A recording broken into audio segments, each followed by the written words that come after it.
George Hogg was a British national who risked his life protecting 60 Chinese orphans, leading them to safety during World War II.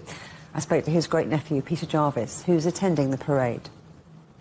He was stopping off in Shanghai as part of what was going to be a world tour with his aunt in early 1938, and he was so struck by what was happening at the time and the sort of resilience and bravery of the Chinese that he ended up staying there for the rest of what turned out to be a very short life, sadly. But no, he sort of went for a week and stayed the rest of his life.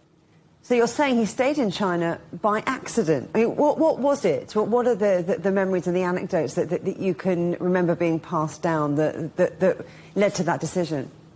It really wasn't something considered, it wasn't talked about a lot. We were sort of kept it very low key. But as time went on, I learned more and more about the story and became sort of fascinated by, a member of my own family who was so widely and highly held in China, in parts of China. There are statues of him and his sort of memorial and so on. So it's quite a surreal experience to come over here and see the great affection that the Chinese people have for my great uncle even now. And what's it been like around Beijing and the other places that you've had the chance to visit? What's the atmosphere like? What's the mood like? Because this has been meticulously planned and highly choreographed over many, many months. Yes, I mean, I arrived myself on Saturday morning. I wanted to give myself a bit more time and to look around a bit more of the city. I went walking around. I went to the National Art Museum, where there's a really moving exhibition about war art, and walking around Tiananmen Square, there's obviously lots of presence of military and, just the excitement and talking about with friends back home in the UK who are saying it's all over the news and there's a lot of excitement.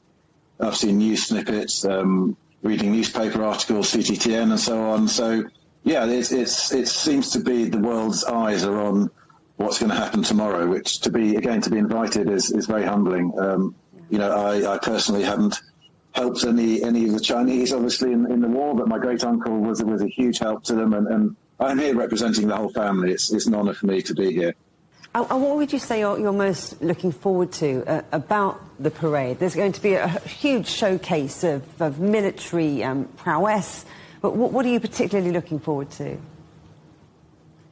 Well, I had a look at some of the videos of the warm-up and the practices, and I guess I've just taken aback by the marching and just the absolute precision of the soldiers marching. I mean, it's just incredible to watch. There was a line of soldiers and there was not a millimetre between their steps, and they're different heights, and I understand that 75 centimetres is the marching length, and just the skill and dedication and hours of practice taken to do that, and that's the one thing I'm particularly looking forward to. But again, chatting to other colleagues this evening, it was looking at the armoury on display and looking at the people's reactions. So, I think it's just something we're just going to be blown away by tomorrow.